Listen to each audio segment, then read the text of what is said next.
अहिल्या की 300वीं जयंती के अवसर पर हमारा सौभाग्य है उनकी राजधानी में बैठकर कैबिनेट बैठक की। हमने कई महत्वपूर्ण मुद्दों पर बात। विशेष परिस्थितियों में हमारे मंत्रीगण अपने विभाग के कर्मचारियों के ट्रांसफर कर सकेंगे और प्रदेश में 17 स्थानों पर शराबबंदी सहित 17 शराब की दुकान दूसरे स्थान पर नहीं दी जाएंगी और महिला सशक्तिकरण, गरीब महिला, युवा को लाभ मिले। भोपाल में 180 करोड़ का एक और सेतु बनाने की सहमति मंत्रिमंडल में हुई है और मां अहिल्याबाई माता ने गरीब किसानों को कुएं से पानी लेकर शायद किया था। हमने भी 2 किसान को अस्थायी विद्युत कनेक्शन, 3 और 7.5 हाउस पावर पंप तक 10.5% राशि देंगे तो उनको पूरा पंप दिया जाएगा। उनकी बिजली सोलर पंप से फ्री हो जाएगी और कई महत्वपूर्ण निर्णय लिए गए हैं। कुछ निर्णय आज हमने और अहिल्या माता को दृष्टिगत रखते हुए किए हैं। एक तो खास करके हमारी अपनी सामाजिक समरसता की भावना का जो अहिल्या माता का भाव रहा है, इसी आधार पर डॉक्टर भीमराव सामाजिक विज्ञान विश्वविद्यालय को 25 करोड़ राशि देकर के हमने हमारी जो अंबेडकर विश्वविद्यालय महू में है, इसका विधि संकाय को और अन्य आधारभूत संरचनाओं के लिए ये राशि देने की घोषणा की है, जिस आधार पर हमारा अंबेडकर विश्वविद्यालय और अच्छा हो। आपकी सबकी जानकारी में रहेगा, डॉक्टर भीमराव अंबेडकर की जन्मस्थली महू है और हमारी सरकार भारतीय जनता पार्टी की पूर्ववर्ती सरकारों ने ही उस स्थान को एक तरह से तीर्थ स्थल के रूप में विकसित किया।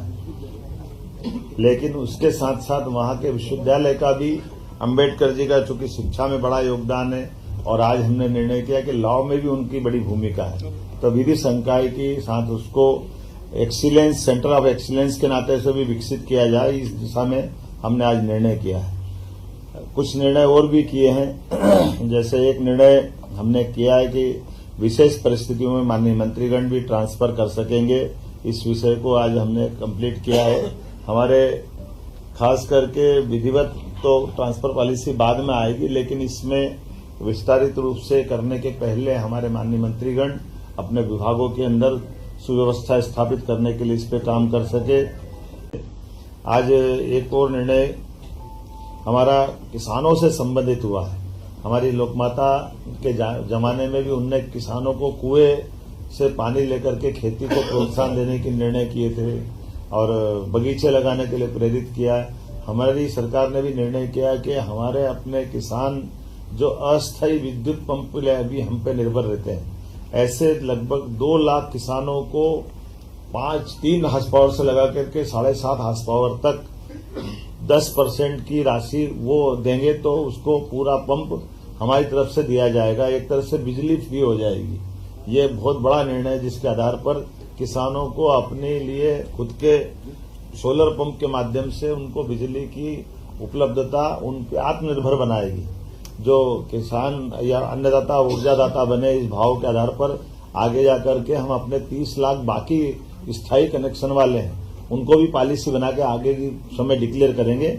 लेकिन अभी अस्थायी पंप धारकों को ये बड़ी मदद देने का आज निर्णय किया है। हमने तय किया कि धीरे धीरे करके राज्य से आगे जाकर के शराबबंदी की तरफ राज्य बढ़े। उस सिलसिले में हमने नीतिगत निर्णय लिया कि पहले चरण में जो 17 हमारे अलग अलग प्रकार के नगर हैं, उन नगर से नगर पालिका, नगर परिषद, नगर पंचायत, इनके अंदर शराब की दुकानें बंद कराएंगे और इन दुकानों को दूसरी जगह शिफ्ट भी नहीं करेंगे। ये हमेशा के लिए बंद कराने का इसमें निर्णय किया है। इसमें 17 धार्मिक नगरों में से 1 नगर निगम है, 6 नगर पालिका है, 6 नगर परिषद है, 6 ग्राम पंचायत है। और ये जैसे उज्जैन नगर निगम संपूर्णतः शराब की दुकानों से बंदी रहेगी। दतिया नगर पालिका, यहाँ भी यही पूरी शराबबंदी रहेगी। पन्ना, ये भी नगर पालिका है, नगर पालिका क्षेत्र में शराब की दुकानें बंद रहेगी। मंडला नगर पालिका, मुल्ताई नगर पालिका, मंदसौर पशुपतिनाथ की नगरी, ये भी इसी प्रकार से इनके साथ बंद रहेगी। मैहर की माताजी का नगर पालिका क्षेत्र ये शराब की दुकान से प्रतिबंधित रहेगा। ओंकारेश्वर की नगर परिषद, महेश्वर की नगर परिषद, मंडलेश्वर की नगर परिषद, ओरछा और चित्रकूट की नगर परिषद और अमरकंटक, खास करके चित्रकूट और अमरकंटक हम सब ध्यान दें इस मामले में। ये हमारी धार्मिक आस्था के वैसे सभी केंद्र हैं, कि सभी नगर परिषदों में हमने शराब की इसी नीति के आधार पर दुकानें बंद करने का निर्णय किया है। हमारी नगर परिषद के बाद ग्राम पंचायत सलकनपुर, जहाँ सलकनपुर माता का मंदिर है, इस पंचायत से भी शराब की दुकानें बंद कराएंगे। बरमान कला ग्राम पंचायत, लिंगा ग्राम पंचायत, बरमान खुर्द ग्राम पंचायत, कुंडलपुर ग्राम पंचायत और बांदकपुर ग्राम पंचायत, ये ग्राम पंचायतों से भी हम शराब की दुकानें बंद करेंगे। आपकी जानकारी में रहे कि मां नर्मदा के तट के दोनों तरफ के 5 किलोमीटर के दायरे में शराबबंदी की जो पूर्वत पॉलिसी है, उस पॉलिसी को भी हम जारी रखेंगे। इस पॉलिसी में कोई बदलाव नहीं आएगा। कुल मिलाकर के प्रदेश भर से जो मैंने आपके बारे में बताने का प्रयास किया है कि हम ये शराबबंदी का हिस्सा चलेंगे। एक मुख्य कारण यहाँ की